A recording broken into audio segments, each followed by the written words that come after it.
So, good morning, students.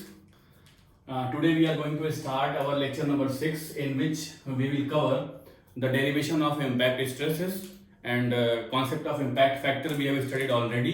तो impact factor कैसे derive किया गया ये समझेंगे, and if time permits then we will see the load analysis based on the fatigue, that is what is the fatigue load और cyclic load, ये भी cover करेंगे हम आज.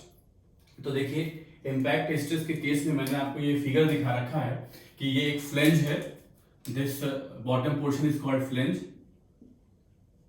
एंड वेट W फॉल करता है किसी h हाइट से इस फ्लेंज के ऊपर, जिसकी वजह से ये फ्लेंज क्या होता है अपनी पोजीशन से थोड़ा मूव होता है और जिसका डिफ्लेक्शन हमने लिखा है क्या, delta impact. This is called what, deflection in the flange due to the impact loading, right. तो देखो होता क्या है बच्चों कि जब भी हम कोई भी इम्पैक्ट लोड गिराते हैं, इसके ऊपर इम्पैक्ट कराते हैं, तो जो भी वर्क ये लोड करता है, जो भी वर्क ये लोड करता है, that work is stored in the bar in the form of strain energy. मैं रिपीट करता हूं, work done by this load is stored in the bar in the form of strain energy to avoid failure. Good. तो मैं इस बात को लिख देता हूं कि work done by weight is equal to the strain energy stored in bar. ठीक है. तो देखो work done, work occupied by this weight because of its position is in the form of its potential energy. जो भी इसके अंदर work होगा, अगर मैं यहां से लेकर के रेफरेंस पॉइंट अगर मैं ये ले रहा हूं जहां तक ये आ रहा है, then this work is up to how much height, h plus delta height. तो how much energy will be in the work, that will be mg, और w सीधा लिख देता हूं इसको, w into h plus delta. ये इसके अंदर क्या होगी, पोटेंशियल एनर्जी होगी. This will be stored in the form of what, strain energy. और स्ट्रेन एनर्जी को कैसे दिया जाता है, strain energy is given by sigma square by 2e into volume, where a is its cross sectional area. यहां लिख देता हूं a इसका क्या है, is equal to cross sectional area, and l is the length of the bar. तो ये total length हो गई, this is the length of the bar. ठीक है.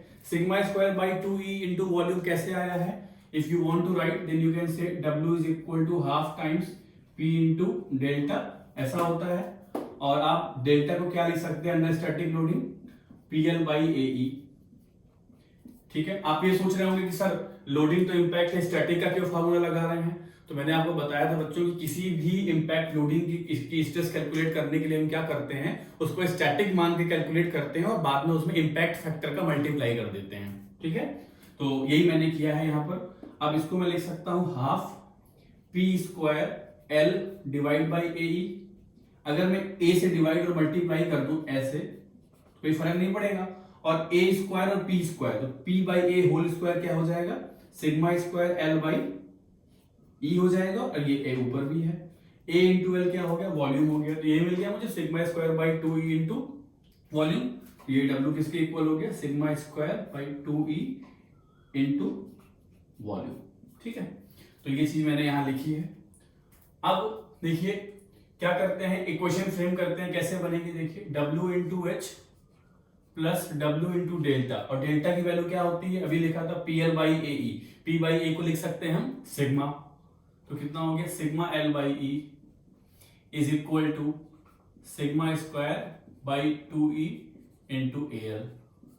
Now just rearranging the equation, sigma square by 2e into al minus sigma times wl by e minus wh is equal to 0. देखिए इस equation को ध्यान से समझिए. तो ये क्या है आपके पास, इस इक्वेशन को मैं कंपेयर कर रहा हूं किससे, देखिए ax square minus b x minus c is equal to 0.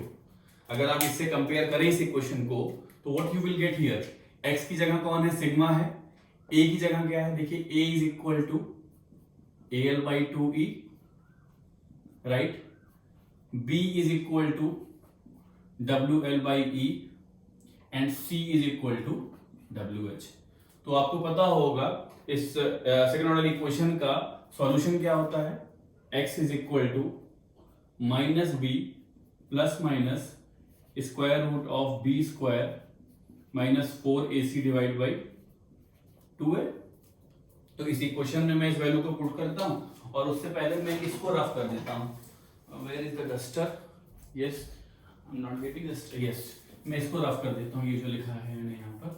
तो देखिए क्या हो जाएगा, x की जगह मैं लिख रहा हूं sigma is equal to -b, already यहां पर क्या है आपके पास माइनस साइन लगा हुआ है, तो b की वैल्यू वैसे भी किसके साथ है, माइनस साइन के साथ है, तो ये कितना हो जाएगा WL/E, minus minus plus, plus minus under root WL/E whole square minus 4, A is A/L, A/L, और C की वैल्यू भी देखिए माइनस के साथ है, तो यहां भी माइनस लगाएंगे तो ये माइनस मिलकर प्लस हो जाएगा, या आप यहां लिख दो एक बार एक स्टेप और, minus WH divide by 2 into A, A is what AL/2E, AL/2E, and I suppose यहां पर जो A की वैल्यू है this is not A/L, this is AL/E, AL/2E, ठीक है। देख लीजिए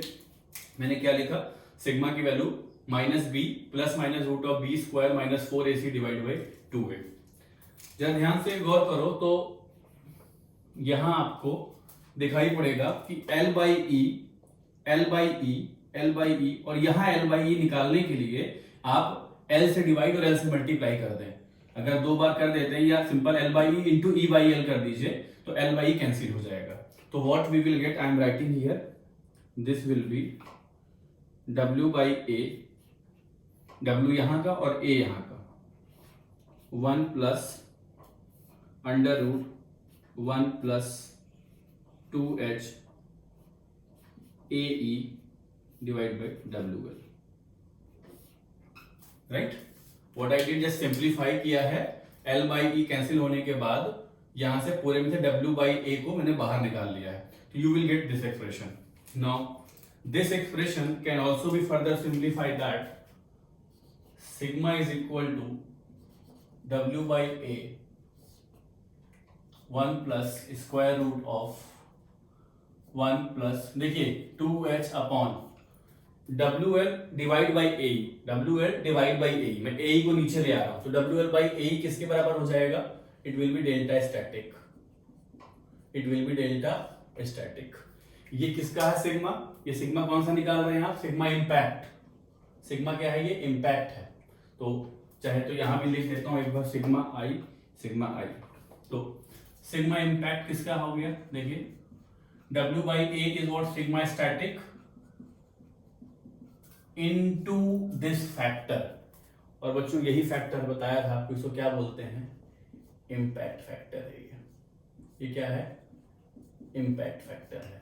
तो sigma impact is equal to what, sigma static into impact factor.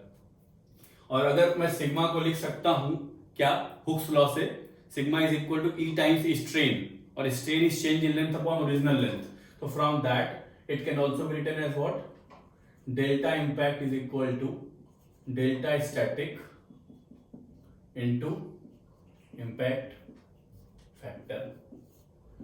ये इक्वेशन मिल गया, ठीक है, बहुत अच्छे।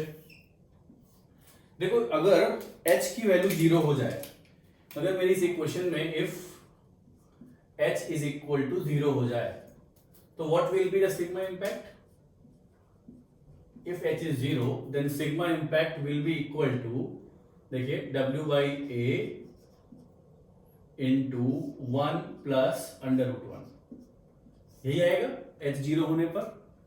तो यहां से मुझे क्या मिला, sigma impact is equal to, this is sigma static और this is 2 times of sigma static. तो minimum value of impact factor is what, 2. This is what? 2 is the minimum value of impact factor. और किसी भी case में जब भी h की value 0 हो जाएगी, आपको बताया था कि एक होता है इम्पैक्ट लोड, एक होता है सडन अप्लाइड लोड। तो जब भी h की वैल्यू 0 हो जाती है तो इसको हम बोल देते हैं sudden applied load, sudden applied load. लेकिन अगर आप प्रीवियस लेक्चर को रिकॉल करें तो मैंने इसकी और प्रिसाइज डेफिनेशन बताई है कि सडन अप्लाइड लोड में क्या होता है, लोड की line of action pre determined नहीं होती, प्री डिफाइंड नहीं होती। इम्पैक्ट लोड में लोड की line of action pre defined होती है, एक पॉइंट पर आता है, एक पर्टिकुलर टाइम के लिए हिट करेगा और फिर वहां से अलग हो जाएगा। जैसे एग्जांपल दिया था कि स्पर गियर के टीथ का टकराना during high pitch line velocity, जैसे शॉक एब्जॉर्बर्स की स्प्रिंग का टकराना, जैसे ब्लैक स्मिथी शॉप में हैमर का टकराना, ये सारे क्या है, इम्पैक्ट लोड है। इवन बैट से बॉल का टकराना, राइट। और सडन लोड में क्या बताया था, जैसे अचानक से अर्थक्वेक आ जाना, बिल्डिंग का गिर जाना, हाथ से कप का छूट जाना, इसकी ये सब क्या है, सडन अप्लाइड लोड है। कप का छूटने का मतलब लोड कप लगाएगा ग्राउंड पर या ग्राउंड लगाएगा कप पर, राइट, आपने नहीं लगाया, ठीक है। तो ये देखो सिग्मा इम्पैक्ट की मिनिमम वैल्यू क्या होती है, 2 टाइम्स ऑफ सिग्मा स्टैटिक, जिस केस में, कब, किस केस में, जब h की वैल्यू क्या हो, 0 हो। और जब कभी h ना दिया जाए ना बच्चों, तो आप सिंपल है कि क्वेश्चन लगाना h is equal to v square by 2g, ये आपने पढ़ा होगा, v square is equal to u square plus 2gh, ये होता है question, v square is equal to u square plus 2gh। जब कोई चीज किसी हाइट से गिर रही तो नीचे वेलोसिटी तो 0 है, तो इसको चीर दो, क्या बचा आपके पास, तो h की वैल्यू क्या बची, v स्क्वायर बाई 2g। तो आप इस इक्वेशन को यूज करते हैं h कैलकुलेट करने के लिए। देखिए एक इसी जगह पर डिस्कस करता हूँ छोटा सा क्वेश्चन। मैं नॉर्मली क्वेश्चन को लिखूंगा नहीं, डेटा के हिसाब से आपको बताता चलूंगा। ये क्वेश्चन गेट में पूछा गया है, बहुत रिसेंट पेपर में था, 2014-15 में, कि ये एक रॉड है, राइट, जिसकी लेंथ दी गई है L is equal to 1 metre, और इसके ऊपर एक पॉइंट मास फॉल करता है, ऐसा एक पॉइंट मास है जिसका मास दिया गया है, मास में वेट नहीं बोल रहा हूं, मास दिया है 100 kg, और जिस हाइट से ये गिर रहा है, this height h is given 10 mm, and Young's modulus E is given, exactly तो मुझे डेटा वैल्यू याद नहीं है, आई थिंक 200 GPa, ठीक है, कॉन्सेप्ट समझना है हमें, 200 GPa दिया गया है। तो पूछा जा रहा है कि जब ये मास इसके ऊपर फॉल करेगा तो इसके अंदर कितना इंपैक्ट डिफ्लेक्शन होगा, मतलब डेल्टा इंपैक्ट की वैल्यू कैलकुलेट करके बतानी है, and area of the rod is also given 100 mm²। तो देखो इस तरह के क्वेश्चन 2 मार्क्स से पूछे गए हैं गेट में, और एक बहुत ही आसान सा क्वेश्चन, अगर कॉन्सेप्ट क्लियर है, एक तरीका तो आपके पास यही है, बिल्कुल बेसिक से चलिए, क्या, mgh का मतलब W into H plus delta, जो डेल्टा निकलवा रहा है, is equal to strain energy.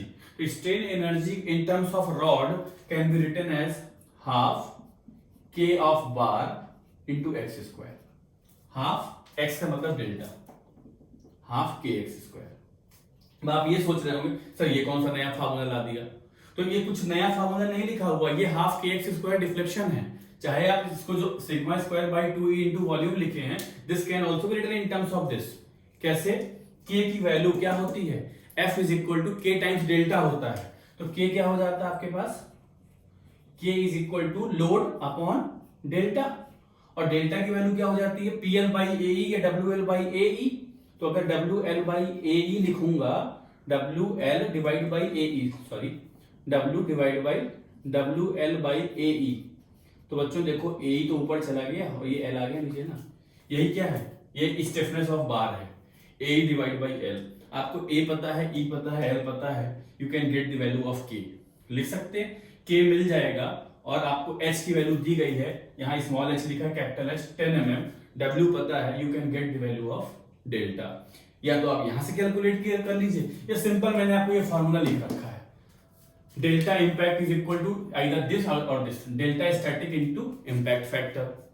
तो यहां क्या करना है, इंपैक्ट फैक्टर के लिए 1 plus under root 1 plus 2h upon delta static, और डेल्टा स्टैटिक क्या होता है आपके पास, WL बाई AE, इसको पुट करो, you can get the value of impact factor, impact factor को डेल्टा स्टैटिक से मल्टीप्लाई कर दीजिए, you will get the value of what is asking, delta impact. एक आसान सा क्वेश्चन है, you will solve and I think answer you will gate 1.157 mm। एक बार आप इसको जरूर चेक कर लें, आपको प्रैक्टिस के लिए क्वेश्चन भी हो जाएगा। ठीक है, तो मैं इससे आगे बढ़ता हूं। Now we will come to the fatigue loading. Very good, तब तक आप इसको लिख लीजिए and I am going to start fatigue load. इसको मैं रफ कर रहा हूं।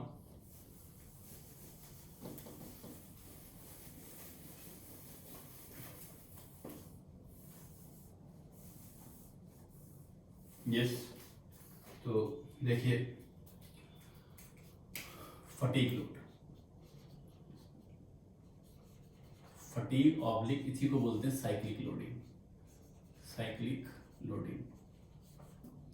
सो my dear students, details of fatigue loading और cyclic loading you will study in machine design, जहां पर आप फटीग लोडिंग के बेसिस पर शाफ्ट की डिजाइनिंग करते हैं। फटीग लोड के अकॉर्डिंग हम वहाँ Soderberg criteria, Goodman criteria, Gerber criteria ये पढ़ते हैं, और हम वहाँ पर एक शाफ्ट की डिजाइनिंग कैसे की जाती है, या वो कंपोनेंट जो अंडर फ्लक्चुएटिंग फटीग लोड आते हैं उनको हम डिजाइन करते हैं। लेकिन यहाँ मैं आपको सिर्फ ये बताऊंगा कि with respect to time fatigue load पहले होता क्या है। तो फटीग लोड क्या होता है, जहां पर डायरेक्शन और मैग्नीट्यूड दोनों क्या होते हैं, टाइम के साथ वेरी कर रहे होते हैं। तो यहां पर डायरेक्शन और मैग्नीट्यूड और both is the function of time, both will be changing with respect to time. इसको हम क्या बोलते हैं, फटीग लोड। ठीक है, फटीग लोड बोलते हैं। तो ये कई टाइप से क्लासिफाई किए जाते हैं। तो फटीग लोड में मैं आपको जो जनरल क्लासिफिकेशन है जिसको हम स्टडी करते हैं वो डिस्कस कर रहा हूं। तो first is called completely reverse cycle. Completely reversed stress cycle. Completely reverse stress cycle. ठीक है, देखिए कंप्लीटली रिवर्स स्ट्रेस साइकिल का मतलब क्या होगा बच्चों। देखो मैंने एक रॉड दिखा रखी है जो एक साइड से फिक्स है, और इसके ऊपर जो लोड आ रहा होगा this will B plus minus P. If you could understand the meaning of plus minus P, इसका मतलब क्या है कि इसका मैग्नीट्यूड तो सेम है लेकिन डायरेक्शन क्या हो रही है, लगातार चेंज हो रही है। देखिए हमने लिखा या तो मैग्नीट्यूड या तो डायरेक्शन या दोनों। तो कंप्लीटली रिवर्स स्ट्रेस का मतलब होता है कि इसका मैग्नीट्यूड सेम होगा पर डायरेक्शन लगातार क्या हो रही होगी, चेंज हो रही होगी। Just tell me any example, think. तो अगर आपको एग्जांपल देता हूं, एक ऐसा example, this is a bearing, हम डिस्कस कर चुके हैं ऐसा केस पहले भी। और ये क्या है, बियरिंग जिसके ऊपर ये लगी हुई है शाफ्ट, और शाफ्ट के ऊपर क्या है, ये एक पुली है। ठीक है, शाफ्ट के ऊपर क्या पुली है, तो पुली का वेट क्या लग रहा होगा, डाउनवर्ड, और जो कि कैसा वेट होगा, WP is a kind of static weight. ये कैसा वेट है बच्चों, स्टैटिक वेट है ना, क्योंकि टाइम के साथ पुली का वेट चेंज नहीं होगा। लेकिन जब ये शाफ्ट रोटेट करना शुरू करेगा, तो अब आप सोचो कि जब शाफ्ट रोटेट करना शुरू करेगा कुछ इस तरीके से, मैं दिखा रहा हूं क्रॉस सेक्शन ऑफ शाफ्ट। तो जो पॉइंट टॉप पे है, इस पर एक बार पॉजिटिव स्ट्रेस होगी और बॉटम वाले पे क्या होगी, नेगेटिव स्ट्रेस होगी। क्या होगा, एक इस पे जब ये रोटेट करना शुरू करेगा तो ऊपर वाले पे पॉजिटिव, नीचे वाले पे क्या होगी, नेगेटिव स्ट्रेस होगी। बट उसी साइकिल में जब ये वापस घूम करके ऊपर जाएगा, समझिए, जब उसी साइकिल में ये घूम करके ऊपर की ओर जाएगा तो ये क्या हो जाएगा, सेम ये पॉइंट देखिए, ऊपर वाला पॉइंट क्या हो गया, नेगेटिव हो गया, और ये वाला पॉइंट क्या हो गया, पॉजिटिव हो गया। सपोज ये शाफ्ट 1000 आरपीएम से रोटेट कर रही है, तो हर समय क्या हो रहा होगा, एक बार स्ट्रेस पॉजिटिव, एक बार नेगेटिव, फिर पॉजिटिव, फिर नेगेटिव। तो लगातार देखिए क्या हो रहा है, magnitude is changing, sorry direction is changing, magnitude will remain same. Magnitude का मतलब इसके ऊपर सेंट्रीफ्यूगल फोर्स लग रहा होगा, फोर्स की वैल्यू होगी mr ओमेगा स्क्वायर। तो ना m चेंज हो रहा है, ना r चेंज हो रहा है, ना ओमेगा चेंज हो रहा है, पर चेंज क्या हो रहा है, यहाँ पर चेंज क्या हो रहा है बच्चों, इसका डायरेक्शन चेंज हो रहा है। तो इस तरीके के लोड को हम क्या बोलते हैं, कंप्लीटली रिवर्स स्ट्रेस साइकिल। जो इस समय स्ट्रेस ये शाफ्ट एक्सपीरियंस कर रहे हो उसे बोलेंगे completely reverse stress cycle. Good, this is the first case. Second is the fluctuating fatigue load. Second is called fluctuating fatigue load. Fluctuating fatigue load. देखो फ्लक्चुएटिंग फटीग लोड में क्या होता है, मैग्नीट्यूड चेंज हो रहा होता है पर direction remain same. Magnitude change होगा पर डायरेक्शन क्या होगी, सेम बनी रहेगी। कैसे, देखिए ये लोड क्या हो रहा होगा, 2p से क्या हो रहा है, p होगा, या p से फिर 2p हो जाएगा। तो देखो क्या हो रहा है, मैग्नीट्यूड तो चेंज हो रहा है लेकिन डायरेक्शन क्या होगी इसकी, सेम रहेगी। फॉर एग्जाम्पल ज्यादा अच्छा समझ में आता है, थोड़ा बोर्ड का स्पेस लिमिटेड है फिर भी मैं बताता हूं आपको। देखिए this is the case of belt pulley arrangement.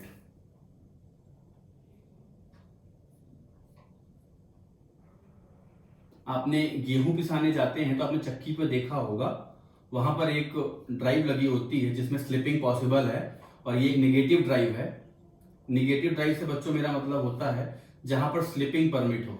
और what is slipping, skidding in the direction of motion is called slipping. Belt देखिए चलते चलते क्या होते हैं, उतर जाया करते हैं। तो जहां पर इस तरीके की पॉसिबिलिटी हो कि मोशन ट्रांसमिट होते होते रुक जाएगा तो उसे हम क्या बोलते हैं, नेगेटिव ड्राइव बोलते हैं। तो let me complete the figure, just be with me and yes। तो देखिए ये इस तरीके से रोटेट कर रहा है। Always try to listen what I used to say during my lectures. आप लाइन को ध्यान से सुना करें। हमेशा क्या होता है, जो एंट्री साइड होती है ना वो हमेशा टाइट साइड होती है।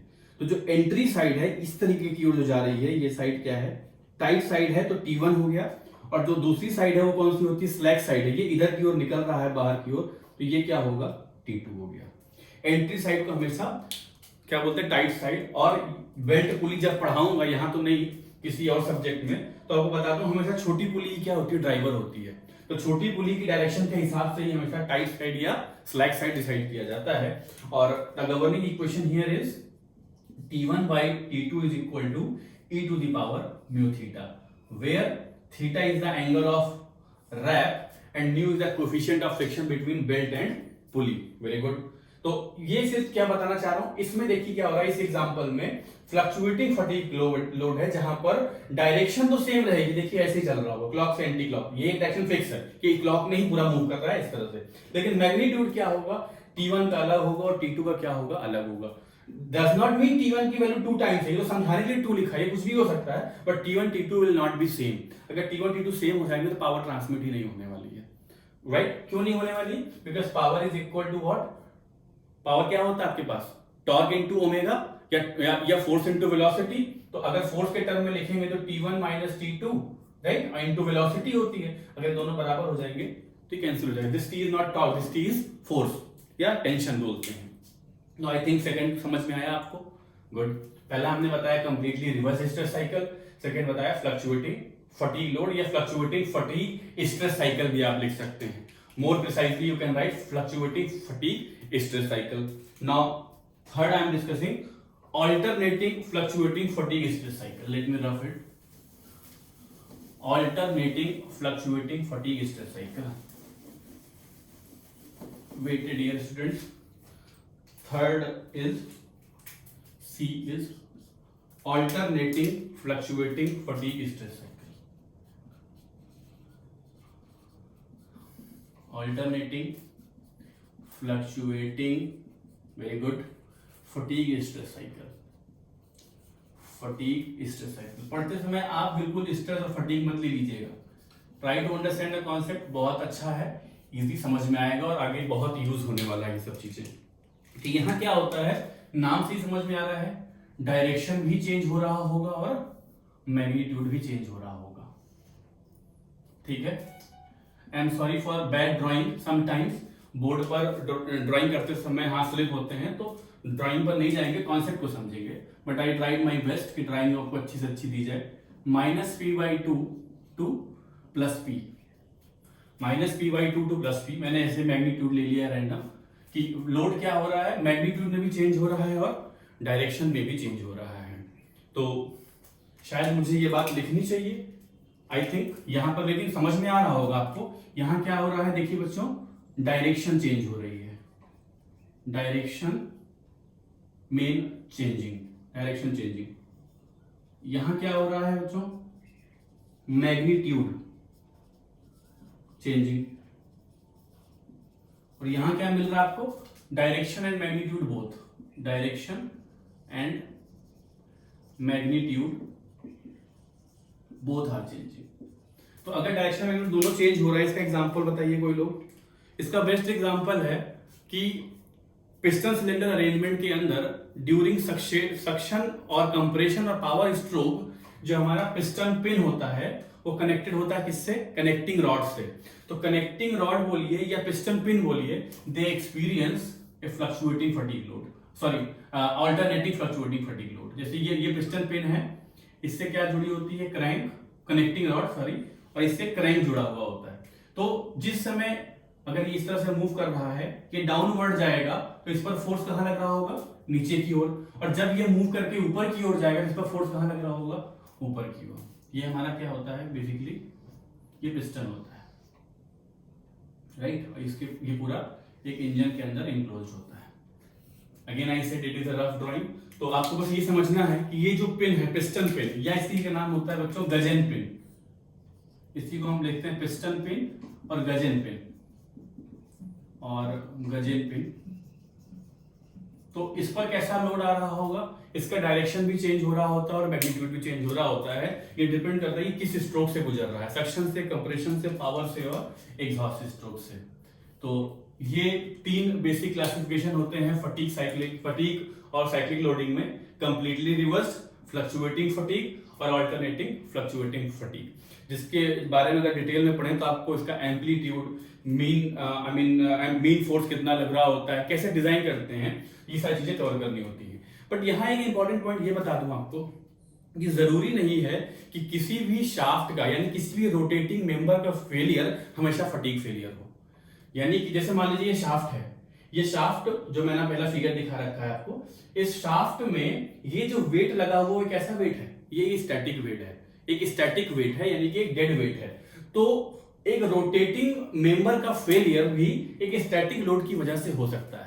मैं रिपीट कर रहा हूं कि फटीग फेलियर में also be because of what, static loading. Fatigue failure में also be because of static loading. और जिस शाफ्ट में ऐसा हो कि फटीग फेलियर स्टैटिक लोडिंग की वजह से हो, उस शाफ्ट को बोलते हैं बीमर शाफ्ट। क्या बोलते हैं बच्चों, बीमर शाफ्ट। यहां लिखता हूं कि फटीग फेलियर